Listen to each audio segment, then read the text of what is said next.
Hello everyone, मैं Irfan Saudagar, workshop calculation instructor Ahmad Abdullah Garib private ITI के YouTube channel पर आप सभी का स्वागत है। आज हम लोग शुरू करने वाले centre of gravity. Centre of gravity start करने से पहले अगर आपने पिछले वाली video information about centre of gravity उस वीडियो को ज़रूर देखें ताकि इस वीडियो को समझने में आसानी हो। तो हम लोग शुरू करते हैं सेंटर ऑफ ग्रेविटी में 3D डायमेंशनल फिगर पे सॉल्व करेंगे। पहला है हमारा स्फीयर।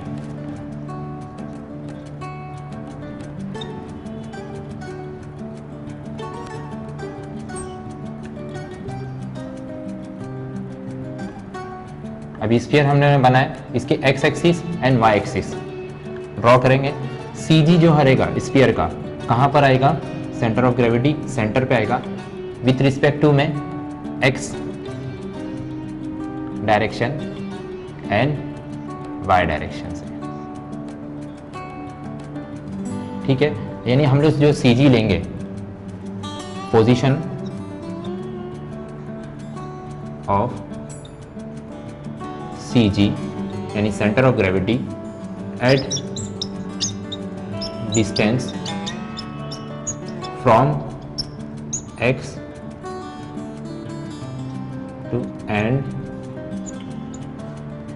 शोर। CG हम लोग निकालेंगे यानी स्फीयर का यहाँ पर सेंटर पे आएगा। अब सेंटर पे आएगा तो इसकी वैल्यू क्या रहेगी? x बार के हिसाब से x बार यानी x विथ रिस्पेक्ट टू में x रहेगा तो r रहेगा, क्योंकि स्फीयर के अंदर हम लोग किस तरीके से है सर्कुलर फॉर्म है। तो सर्कुलर फॉर्म के अंदर यानी x एंड y डायरेक्शन के हिसाब से देखेंगे तो यानी डिस्टेंस कितना आ रहा है अपना? रेडियस आ रहा है, यानी सर्कल फॉर्म है यहाँ पर तो रेडियस हो जाएगा x बार। अब इसी का वॉल्यूम देखते हैं अगर, तो volume is equal to 4/3 pi r cube. ये अपना वॉल्यूम का फॉर्मूला है। दो चीज हो गई। अब नेक्स्ट जो है हमारा सिलेंडर। सिलेंडर को भी same as it is draw करेंगे हॉरिजॉन्टली। इसकी भी एक्स एक्सिस अकॉर्डिंग रहेगा, यानी इसका पूरा डिस्टेंस कितना रहेगा? ये सिलेंडर की हाइट h और CG जो मिलेगा अपने को एट दी सेंटर। यानी CG जो हम लोग निकाल रहे हैं दोनों फिगर के अंदर देख रहे हैं तो वो केस बेसिस पे देख रहे हैं हम लोग। CG वो है मास, जहां पर मास सबसे ज्यादा कॉन्सेंट्रेट रहता है वही हमारा क्या रहेगा? CG होता है। तो ये सेंटर पे रहेगा x के, तो x बार यानी position of CG at distance from x to and shore। x bar is equal to क्या बनेगा? ये पूरा डिस्टेंस कितना है अकॉर्डिंग टू x एक्सिस देख रहे हैं तो सेंटर पे आने वाला है यानी h/2। इसका वॉल्यूम निकालेंगे तो volume of cylinder is equal to pi r square h। अब पाई r स्क्वायर h यानी हम लोग का सर्कल का एरिया मल्टीप्लाई बाय हाइट। इस तरीके से क्या हो गया हमारा? इसका वॉल्यूम हो गया सिलेंडर का और CG जो मिला यानी x बार के इसमें h/2। तो ये दोनों हमने हो गया स्फीयर एंड सिलेंडर। नेक्स्ट हम लोग देखेंगे कोन। कोन को भी हम लोग क्या करेंगे? हॉरिजॉन्टली उसको ड्रॉ करेंगे।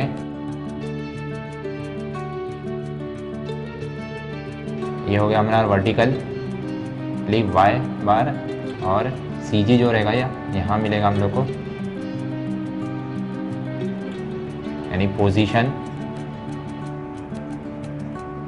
Of CG eight distance from x and shown, यानी अकॉर्डिंग टू फिगर। यानी x बार रहेगा यानी x विथ रिस्पेक्ट टू पे है तो इसका कोण का क्या रहेगा? हाइट के बेसिस पे, यानी इसकी हाइट कितनी रहेगी? h रहेगी, h हाइट यानी h/4, जहाँ पर हम लोग का सी जी कॉन्सेंट्रेट होगा यानी पूरा ग्रेविटी एक्ट होगी, तो वो रहेगा h/4 के फॉर्म में, यानी जितनी भी हम लोग की लेंथ दी रहेगी वो लेंथ यानी हाइट के बेसिस पे हाइट डिवाइडेड बाय 4, ये अपना रहेगा C G centre of gravity. इसका वॉल्यूम लेंगे तो volume of cone is equal to volume of cone 1/3 pi R square H, ये रहेगा उसका वॉल्यूम ऑफ कोन का फॉर्मूला। नेक्स्ट है अपना है 4th नंबर हेमिस्फीयर।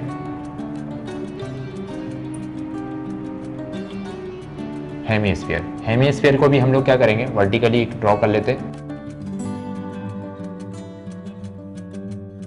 इसको मैंने ड्रॉ कर लिया y axis and x axis के अकॉर्डिंग में। सी जी भी जहां हम लोग का जब सेंटर ऑफ ग्रेविटी जो एक्ट होता है कहाँ पर मिलता है, सबसे पहले इंपॉर्टेंट यही है कि जहां पर मास कॉन्सेंट्रेट है, मतलब कितने पे रहेगा ये अपना, इसकी वैल्यू सी जी की एक्स के अकॉर्डिंग पे position of C G at distance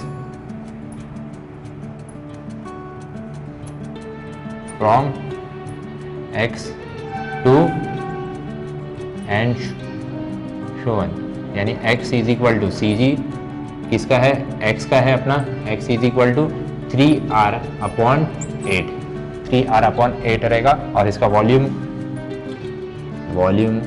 of hemisphere is equal to 2/3 pi r cube. इस तरीके से रहेगा, जिस तरीके से हमारा स्फीयर का क्या था 4/3 पाई आर क्यूब था, इसमें हेमिस्फीयर है नहीं हाफ स्फीयर है, हाफ स्फीयर के हिसाब से क्या हो गया, ये 2 हो गया 2/3 पाई आर क्यूब, ये वॉल्यूम है। और सी जी क्या मिला 3r/8 मिला विथ रिस्पेक्ट टू किसके, एक्स एक्सिस के हिसाब से हम लोग ने निकाले। इस तरीके से 4 हम लोग ने कोनिक 3D डायमेंशनल के फिगर्स के फॉर्मूले देखे, इस hemisphere, cone, cylinder and sphere. इसका सीजी कैलकुलेट करने के लिए इजीली है, जो कि हम लोग वर्कशॉप कैलकुलेशन जब भी हम लोग सॉल्व करते तो इस तरीके के डायमेंशंस फिगर रहते हैं, उस डायमेंशन फिगर में डायरेक्टली सीजी कैलकुलेट किया जा सकता है।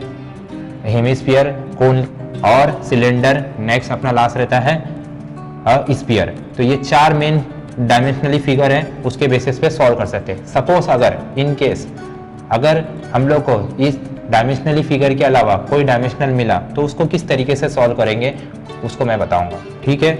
ये तो था हमारा dimensionally figure, 3D dimensional figures के चारों हम लोग फिगर्स को देख लिए, उसके सीजी कैलकुलेट किए।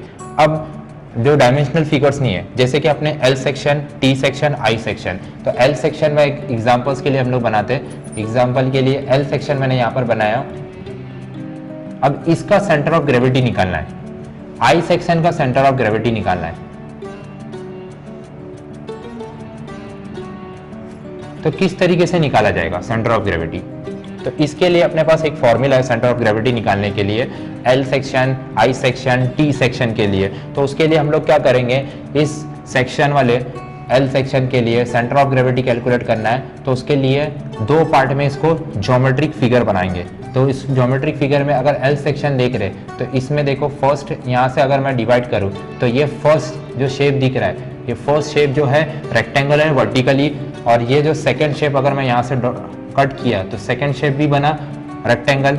तो अब रेक्टेंगल बन गया, अब रेक्टेंगल का अपने पास सेंटर ऑफ ग्रेविटी है, उसकी एरिया फाइंड आउट करने के बाद उसका फॉर्मूला भी है। सिमिलरली आई सेक्शन को भी अगर देखेंगे तो इसको भी कितने पार्ट में डिवाइड हो सकता है, ये first, second and third, 3 part में डिवाइड कर लिए। अब 3 पार्ट में डिवाइड करने के बाद इसको क्या करेंगे हम लोग, एरिया फाइंड आउट करेंगे, और तीनों के एरिया फाइंड करने के बाद इसके एक्स एक्सिस, वाई एक्सिस, हर एक सेक्शन की x axis and Y axis, यानी अगर आई सेक्शन ले रहे तो इसका फर्स्ट जो पार्ट है उसका x1, y1 रहेगा और एरिया 1 रहेगा, ठीक है। ध्यान से देखना है, फर्स्ट पार्ट के लिए हम लोग देखेंगे तो एरिया 1, x1 एंड y1। अगर सेक्शन 2 के देखेंगे तो वो भी वर्टिकली एक रेक्टेंगल है। अब रेक्टेंगल का इसका एरिया निकालेंगे, एरिया 2, फिर उसके बाद नेक्स्ट x2 और फिर y2, इस तरीके से होगा। थर्ड पार्ट के लिए, यानी ये सेकेंड पार्ट था हमारा, सेकेंड, थर्ड पार्ट के लिए एरिया 3x3y3, इस तरीके से ये तीनों निकालेंगे। अब इसके लिए हम लोग को centre of gravity I section के अंदर किस तरीके से होगा, x bar is equal to area तीनों के हैं a1 a2 a3।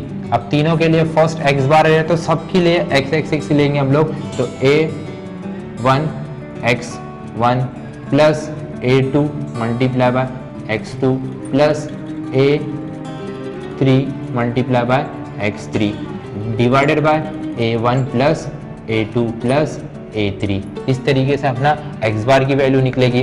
तो y बार निकालना है, यानी centre of gravity with respect to x axis and centre of gravity with respect to y axis. तो दोनों के करस्पॉन्डिंग में हम लोग को CG मिलेगा। इस तरीके से इस I सेक्शन के लिए उसके लिए कैलकुलेट कर रहे हैं। तो a1 multiply by y1 plus a2 multiply by y2 plus a3 multiply by y3 divided by a1 plus a2 plus a3। इस तरीके से ये हमारा CG कैलकुलेट होगा x बार और y बार, यानी centre of gravity is equal to क्या बनेगा, x बार की वैल्यू कॉमा y बार की वैल्यू। इस तरीके से हम लोग का I सेक्शन का सेंटर ऑफ ग्रेविटी निकालेंगे।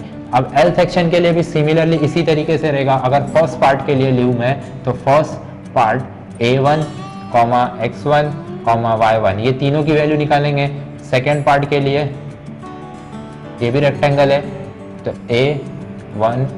a2 comma x2 comma y2। Similarly इसमें फॉर्मूला इसी टाइप में बनेगा हमारा, जैसे x bar is equal to a1 x1 plus a2 x2, क्योंकि दो ही पार्ट है हमारा, तो दो पार्ट के through a1 x1 a2 x2 divided by a1 plus a2। इसी तरीके से y बार के लिए भी a1 y1 plus a2 y2 divided by a1 plus a2। इस तरीके से CG कैलकुलेट होगा। L सेक्शन के लिए, I सेक्शन के लिए अगर सपोज T सेक्शन रहता तो T सेक्शन के लिए भी इसी तरीके से निकाल सकते हैं। अगर इसके अलावा भी अगर सेक्शंस हमारे मोर देन रहेंगे तो फॉर्मूला किस तरीके से बनेगा, तो x bar is equal to a1 x1 plus a2 x2 plus पूरा इन्फिनाइट यानी जितना भी रहेगा तो an यानी xn divided by a1 plus a2 plus आगे जो भी हमारे एरियाज रहेंगे, नंबर ऑफ एरिया उसके अकॉर्डिंग पे रहेगा। और y बार के लिए a1 y1 plus a2 y2 plus an and yn divided by number of y और x जो रहेंगे उसके अकॉर्डिंग पे रहेगा a1 प्लस a2 प्लस और जितने एरिया सेक्शन में दिए रहेंगे तो उसके थ्रू हम लोग CG कैलकुलेट कर सकते थे। तो ये थे हमारे I सेक्शन L सेक्शन के लिए। इसी तरीके से बाकी के जितने भी डायमेंशनल फिगर रहेंगे तो उसके लिए हमारे पास CG का कैलकुलेट करने का formula x bar and y बार है। इसको सॉल्व करने के लिए सिर्फ ध्यान देना है कि हम लोग सबसे पहले x axis and y axis draw करेंगे। x एक्सिस ये तो मैंने फॉर्मूला बता दिया। अब x1 y1 कैसे लेंगे, x2 y2 कैसे लेंगे, तो पहले मैं L सेक्शन को सॉल्व करते। तो ये मैंने लाइन वर्टिकल लाइन ड्रॉ किया, ये है y एक्सिस, ठीक है, और ये वाले जो लाइन है हॉरिजॉन्टली x एक्सिस, और यहाँ पर क्या है हमारा ओरिजिन 0 लेते। अगर मैं एरिया निकालने के लिए तो एकदम इजी है, length multiply by breath area calculate होता है। A1 का एरिया निकालना है तो ये कौन सा फिगर है अपना, फर्स्ट फिगर रेक्टेंगल लिखे और फर्स्ट एरिया निकालना है। A1 is equal to length multiply by breadth. उसी तरीके से अब x1 निकालना है, तो x1 के लिए ये सेक्शन पे ध्यान देना है। तो ये सेक्शन देखेंगे तो हमारा क्या है, x यहाँ से लेके यहीं तक है, x डिस्टेंस जो भी दिया रहेगा उसको, यानी ये रेक्टेंगुलर फॉर्म है तो यानी क्या रहता है x के लिए x/2। याद है हम लोग ने CG जब भी कैलकुलेट करते थे तो क्या लिखे थे हम लोग ने, x के लिए रेक्टेंगल के अंदर x/2। सिमिलरली फिर y के लिए लेंगे तो y1 के लिए भी, तो y1 के लिए ये अपना कितना डिस्टेंस है वर्टिकली, ये वर्टिकल लेंथ में y आ जाएगा, ये पूरा जो भी डिस्टेंस दिया रहेगा तो वो y डिवाइडेड बाय 2 रहेगा, क्योंकि ये रेक्टेंगल के अंदर ये x axis and y axis के लिए x/2 and y/2 geometrical figure में ऑलरेडी देख चुके हम लोग रेक्टेंगल के अंदर। सिमिलरली अब इस सेक्शन के अंदर देखते सेक्शन 2 के लिए, तो एरिया 2 निकालना है मेरे को। तो एरिया 2 के लिए फॉर्मूला क्या है, लेंथ मल्टीप्लाई बाय ब्रेथ। फिर नेक्स्ट क्या है, x1 निकालना है यानी x2 निकालना है। ये भी रेक्टेंगल है, कहाँ से डिस्टेंस है, ये इस पार्ट के लिए डॉटेड पार्ट तक है x2 वाला डिस्टेंस, x2 डिवाइडेड बाय 2 आ जाएगा।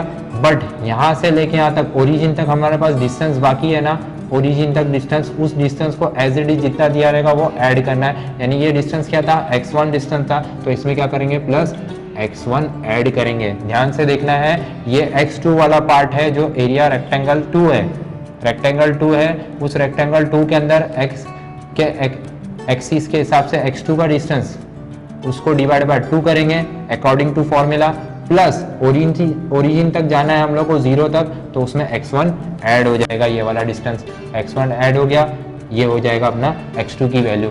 y2 के लिए रहेगा तो फिर क्या रहेगा अपने पास, डायरेक्टली ओरिजिन तक लेंगे, ये वाला डिस्टेंस रहेगा y2 के लिए डायरेक्टली, तो y2 डिवाइडेड बाय 2 हो जाएगा।